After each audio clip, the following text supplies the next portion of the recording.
How are you today? My name is David Ziebler, and I'm the president and CEO of Ziebler and Associates. Ziebler and Associates is an organization that dedicates itself to organization and employee development, and I'm very, very excited today to talk to you about stress, what it is, what it does to you, and how to reduce it. So if it's okay with you, let's get right into it and why it's important to understand what stress does to you and how we can avoid it. So number one, stress is terrible for you physically. Research shows that stress actually, chronic stress specifically, causes an increased risk of cardiovascular disease and raises blood pressure, sometimes to very unhealthy levels, both in acute and chronic situations. So of course, this isn't a good thing. We don't want to have extra stress that causes us to have strokes, heart attacks, so forth and so on. Additionally, chronic stress can actually cause you to gain weight over time and affect your hormonal balance. Nobody wants to gain extra weight. Nobody wants their hormones out of whack. So it's important to understand that avoiding chronic stress is essential to our physical health. The next thing is that it can affect our mental health. So one of the things that occurs when we are under chronic stress is that our attention span decreases. Our level of alertness decreases. Our ability to concentrate decreases. And as you might know, this is very bad for both our professional and our personal lives. Now, what increases with stress in terms of our mental health is anxiety, irritability, fear, anger. And these things are terrible if we're trying to be the best version of ourselves, if we're trying to develop, again, personally and or professionally. Lastly, it's important to understand stress and what we can do about it because of our professional and our personal well-being. If we let stress get out of hand, our core relationships may actually suffer. We might see that in our personal and professional lives that our productivity decreases. We might see that we are more easily irritable and or our defensiveness increases. And this leads to miscommunications, misunderstandings, and increased interpersonal conflicts. And nobody needs that kind of thing in their life. The last thing I know that I want is to be misunderstood, or that the message that I'm trying to send to someone, whether that be a person in my work environment or in my personal life, is misunderstood and I'm miscommunicating what I really feel. So before we get started in what you can actually do to reduce stress in your life and how to handle it better, is I'd like to tell you a story about how beer is made. I like a good beer every now and then. I'm a big craft beer fan. There's a lot of good craft beer here in Springfield, Illinois. If you abstain, I totally understand. But nevertheless, I think it's important before we get started on what you can do to understand the beer making process, because there is a parallel. So, what you do when you make beer is you gather your ingredients. Of course, that's going to mean that we have to gather grain and hops and yeast and sugar. And the process is a little too much for today, but essentially you boil this, you mix that, and you pull it all together and put it into a big jug. Of course, this would be a homebrew type of situation, so the jug may be a big 5-gallon jug called a carboy. And all of the ingredients go inside of it. It's cleaned, it's ready to go, it's all mixed together. And the last thing that you put on top of this carboy, or inside of the opening, is what's called an airlock. And the airlock is one of the most important parts of the last step of beer making, because it allows the ingredients inside the carboy to ferment without issue. You get two products, or byproducts I should say, when you ferment all of these ingredients together and you're making beer. The first is the most important, of course, ethyl alcohol. That's the good stuff. That's what makes beer exciting, right? People talk about the taste, but let's be honest, it's the ethyl alcohol. And the second byproduct is something called carbon dioxide. When the yeast eats the sugar, carbon dioxide is released, and the pressure from the gas building up gets to be very, very intense. So the airlock stops impurities from getting inside of this bottle. Of course, that would ruin the beer, so nobody wants that. And then the secondary purpose of it is that it allows gas to bubble out. So what happens if the airlock doesn't exist and it just stops things from getting inside of it? Well, if you said explosions occur, then you are correct, because that's exactly what's going to happen. All this carbon dioxide is going to build up, and beer is going to explode everywhere. It's going to be a horrible waste of time, money, resources, and of course, good beverages. Now, human beings are exactly like this bottle that holds all of these ingredients together. We are constantly taking in things, and this pressure inside of us is constantly building. It's stress. Chronic stress, like the type of stress that you might be experiencing, I don't know, let's say during a pandemic, is going to build things up within you, and we need to know how to release it on a consistent basis, because if we don't, we might explode, and this could lead to disastrous results for us, again, professionally and or personally. So, the first step that you can take to reducing stress in your life is to first recognize what happens to you when you are stressed. And really what I'm talking about is your ability to reflect, your ability to understand who you are and how you respond to stress, so that you can understand and become lucid when you are stressed, and then engage in some of the activities and or strategies that I'm going to share with you afterwards. So have a look at your level of motivation. Am I motivated? Am I not motivated? Is it hard for me to get out of bed? Is it hard for me to stay calm, or do I get angry easily? Do I forget what I'm talking about sometimes? These things happen to you when you get stressed. You can actually, again, have a decrease in cognition, in your ability to think straight, to concentrate. And you know what, folks? There is something that has been labeled, or a term that has been coined, called COVID brain. Everybody's under so much stress. There's so many external and internal stressors going on that stress has taken over to the point where people are just not functioning at their normal capacity. And it's important to understand that it's okay for right now, but we do want to understand what's going on and recognize it, so then we can begin to take action. If you are grinding your teeth at times and you don't know why, this is a sign of stress. If you are taking care of yourself less, if you've been wearing your same pajamas for an extended period of time, you're probably stressed. If you are finding that you need to be alone more, or that you yourself are isolating yourself more, you are suffering from chronic stress. And what's important to understand is that chronic stress can lead to burnout, and we never ever want to get to the point where we're burnt out, because things get much, much worse.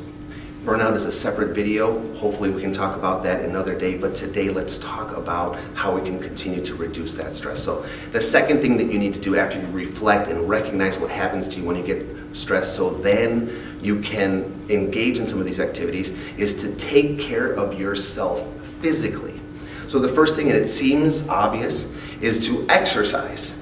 And the best thing that I can tell you, the best way to exercise in terms of having just enough time to do it and to get the most bang for your buck, is something called HIIT training, high intensity interval training. It's very well researched and it's very easy to do. You can take care of it in about 15 minutes. For working professionals who have families and again who are just trying to make it, we don't have an hour to work out, but a lot of people do have 15 minutes. It's easy. What you do is you take one exercise that you feel comfortable doing. Let's say it's jumping jacks, burpees. Let's say it's running in place or jumping rope. You want to exert your maximum amount of effort in a 30-second period. And then after that 30-second period is over, you take a 15-second break. After that 15-second break, you again go for 30 more seconds at 100% capacity, and you repeat this until the 15-minute timer rings, and it's all over. Now, what is the benefit of this? Again, time saving. The research shows that it's just as good as steady-state cardio for 45 minutes or more, and the benefits of exercise are what you get to reap. An increase in positive neurotransmitters and hormones, so that means serotonin and dopamine. The chemicals in your brain that make you happy are going to be released. You're going to feel better because you exercised, you did something good for you. So mentally, you're going to feel like you're in control of something. Secondly, when it comes to physically taking care of yourself, you have to look at your diet. What you put into your body matters when you're talking about what you get to do with it or what you get to put out with it. If your diet isn't as clean as it could be, it's important to understand that you will be much more susceptible to stress and to not being able to manage it. So, it doesn't need to be super clean, but it needs to be as clean as possible. Eat as many fruits and vegetables as you possibly can. Reduce the amount of fast food that you eat. And again, do what's necessary to take in as much nutrition as possible, because if you don't, your body will not be able to handle the stress as much as it possibly could have been. Now, I will say this. Clinical studies have shown that a good diet does lead to reduced stress and increased tolerance for managing and or handling stress. But you may also want to think about supplementation. Vitamin B12 is the #1 vitamin that's over the counter that can help reduce stress. And magnesium as a supplement has shown to reduce anxiety and help you sleep better. And speaking of sleep, it's important to get your tight 8 hours. So what can you do? Look, David, I'm busy. I have a lot going on. 8 hours is like a dream. I've got email to do, I've got this to do, I've got kids to take care of, and I need my own time at night. I want to watch my shows. Well, decide what makes sense for you. If you can't get a tight 8, make it a point to get no less than 7. And as you prepare for your evening, understand that you have to set a goal. If I want to wake up at 6 o'clock and I'm going to sleep 7 hours, that means that I have to be asleep by 11 p.m. But here's the ticket. You have to shut off all screens at least 45 to 60 minutes before you actually turn those lights off. And I know this is going to be a big deal for a lot of people. We like to sit in bed, we like to scroll Facebook, we want to check Instagram, we want to do what we want to do up until that moment when we fall asleep. But the science shows that the blue light that's emitted from our screens, our phone, our computer, our television, are messing with our brain's ability to later on that evening go into deep stages of REM. And we need to be able to get to 3, 4, and 5 if we're going to wake up refreshed and ready to go and combat the stressors of the day. So sleeping is very, very important if you're going to be able to physically combat and ward off stress. I want to give you this gift before I move on to the next section, and that's the gift of breathing. Breathing becomes very, very important when you're able to physically manage your stress. So what I have done is I have researched the #1 technique, and this is actually utilized by Navy SEALs, so you know it works, in terms of breathing to reduce stress and to calm yourself down and to reduce anxiety, to reduce blood pressure, and to overall feel great. That's called boxed breathing. It's easy to do. What you imagine is that you have a box in front of you. And this box, of course, has 4 sides, and we're going to do 4 different things. Before we do that, let me show you the fact that breathing is not what we often do normally. Many people breathe with their lungs, but what we should be doing is breathing with our diaphragm. Correct breathing happens in through your nose and out through your mouth. And when you breathe in through your nose, you should feel your belly go out. And when you breathe out through your mouth, your belly should reduce. So, if we're breathing in through our mouth while we're box breathing, we're going to breathe in for 4 seconds. Hold the breath for 4 seconds. Breathe out for 4 seconds. And then hold it again for 4 seconds before we breathe in again for another 4 seconds. Now, we repeat this 4 times. Breathing in for 4 seconds, holding the breath for 4 seconds, breathing out through our mouth for 4 seconds, holding it again for another 4 seconds, and repeating this cycle 4 times. 4 seconds, 4 sides to a box, 4 cycles. When you do this exercise, and if you do the math, it's just a little bit over 60 seconds that it takes to complete this exercise, Your brain and your blood will be much more oxygenated. It's important to understand that when you do this, you will have instant relief from your anxiety, your fear, your worry, from your stress. So let's take a look at the next step in reducing our anxiety and our stress and getting us prepared to be more tolerant of the things that happen to us. You have to take care of yourself mentally. So first and foremost, if you're going to take care of yourself mentally, you need to be able to speak. Speaking is the number one thing that you can do to take care of yourself mentally. Your employer, the Bank of Springfield, has a wonderful employee assistance program that is, number one, confidential, and number two, free. And most importantly, number three, extremely comprehensive. I have been in the game for about 15 years now in terms of organization, employee development, and human resources. And it has been hard for me to find or think about another employee assistance program that does what yours does for you. So please take advantage of it.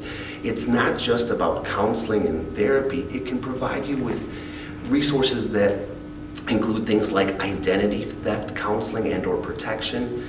It can provide you with opportunities to find child and or elderly care, and the list goes on. Health and wellness, so forth and so on. So please take advantage of your employee assistance program here at the Bank of Springfield. The next thing that you can do when you're speaking to take care of yourself mentally is to reconnect with friends and people you trust.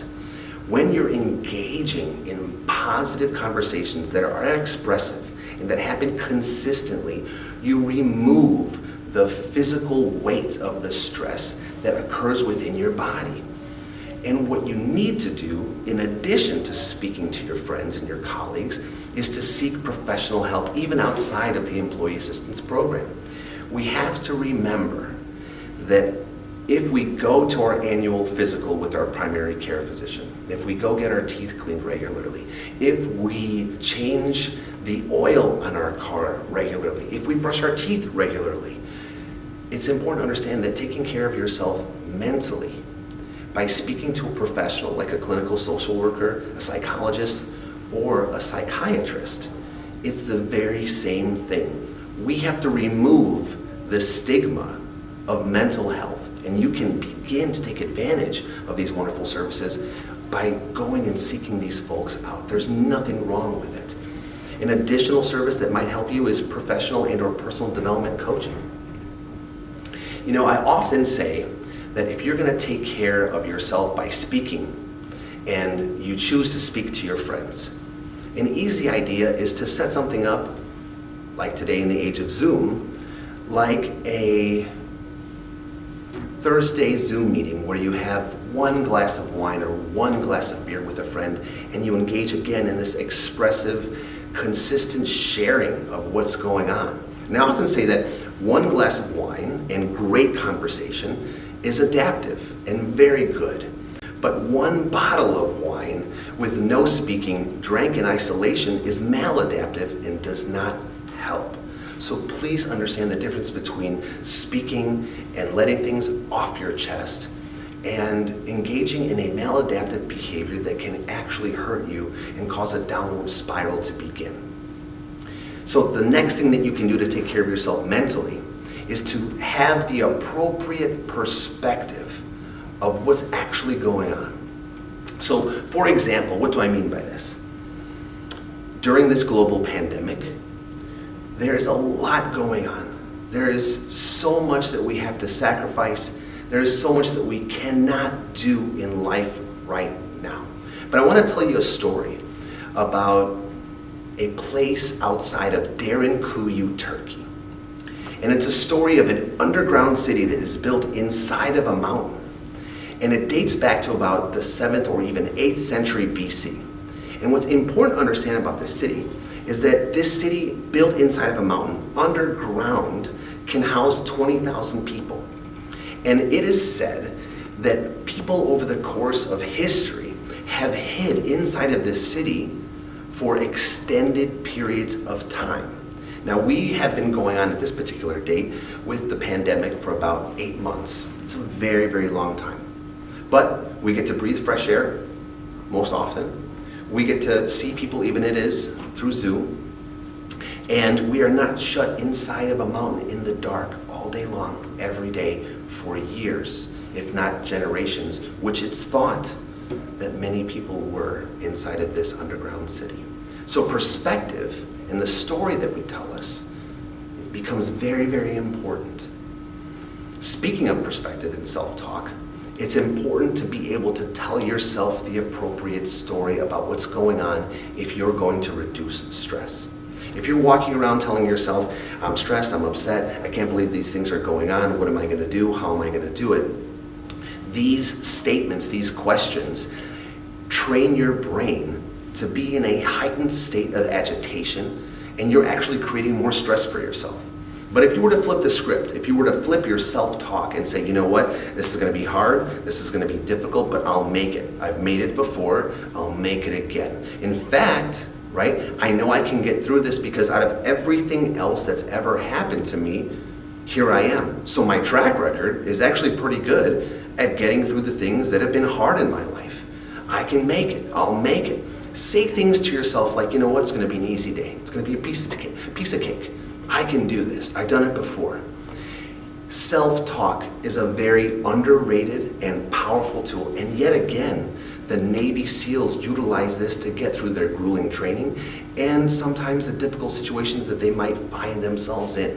Why do I reference the Navy SEALs? Because in my opinion, these ladies and gentlemen are some of the toughest people in the world that are more prepared to tolerate stress than anybody else I know of. So that's why I look to them to teach me how to handle, manage, and tolerate stress. The last thing that you can do to take care of yourself mentally is to self-reflect. Ask yourself questions. Who am I? What do I need to be doing differently? What makes me stressed? What doesn't make me stressed? And if you can find the answers to what doesn't make me stressed and what does make me stressed, you can begin to categorize your life and avoid the things that do make you stressed and go towards the things that relieve your stress. If personal and professional development is going to occur, we have to engage in a process of reflection, discovery, and then finally application. If we reflect on the things that need to be doing or done differently, then we can discover exactly what those things are that need to be done differently and or what we can do differently to change our status, to change where we're at. And then once we discover that, we apply it, we put it into action. This is how change actually occurs. So, the fourth step and the last step to reducing stress is to take care of yourself professionally and personally. So first, let's talk professionally. I want to share with you a quick maxim, essentially. I want you to take 15 minutes at the beginning of each day and at the end of each day. And I want you to take those 15 minutes to organize your life. And you can utilize this one quick strategy to do so. Most of the time, the things that stress me out are the things that we have to get done, our tasks. And these tasks often rule our life. Well, I have to do this, I have to do this, then I have to do that, then I have to go here, and I have no idea how I'm going to do it. It's overwhelming, and in fact, instead of doing all those things, I'm just going to go hide or sit on the couch and do nothing. Maybe that has not happened to you, maybe it has.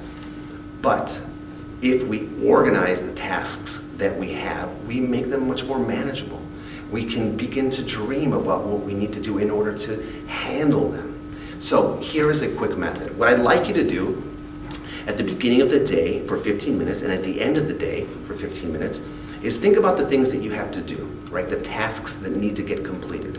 And I want you to just write them down in random order. Just begin to, on paper, think about what those things are. As you write them down, and don't do this for more than a minute because we can all write lists that go on forever, I want you to, after you've written it, pick the number one most important thing that's on that list and number it. Then take a look at that list, take an inventory of it, and number, for however many there are, the least important thing on that list. and then go back and forth to the second most important thing and the second least important thing, and continue to number them until all the tasks on your list are actually numbered. Your next task after that is to make sure that number one is actually number one, number two is actually number two, number three is actually number three, so forth and so on. And then rewrite the list in numerical order of most important to least important. And as you look at this list, now that it's ordered according to what the most important thing is, the thing that's going to have the most impact on you professionally and personally, the thing that if you get it done is going to make you feel fantastic, you're going to move a project forward, I want you to take 2 or 3 minutes to think about 1, 2, or 3 steps that you can take to accomplish this task, so that when you wake up next morning or the next day, you have a plan set and a list of tasks that you are in the know about that need to get done and that you know are going to have the greatest return on your investment. Now, as you do that list in the beginning and at the end of your day, don't forget to breathe. Take an extra 60 seconds to do your box breathing, to calm down and to relax and to focus on what it is that you want to accomplish that next day. And really reduce your amount of stress, oxygenate your blood, and get ready to go to sleep and have a wonderful day that next coming day. Lastly, take care of yourself personally.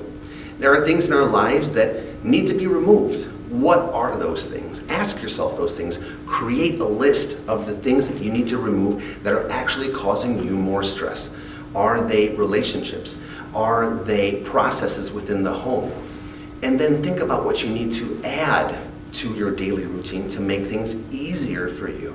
Should we be getting a food service? Should we be making meals and prepping throughout the week? Do I need to become a slow cooker chef so that when we get home, dinner's already taken care of? Should we be using paper plates instead of regular plates? Do I need to use my dishwasher more? Can you ask for help? Can you ask someone for help? A neighbor, a family member that's either inside or outside of the house. Some people have children and or husbands, spouses, partners, wives that maybe they could take something else on. Is there something that you can delegate to a young person, right, who needs to learn responsibility or who maybe could do more around the house, so that you don't have to do it, so that you can be free to do more things that reduce your stress and less things that increase it?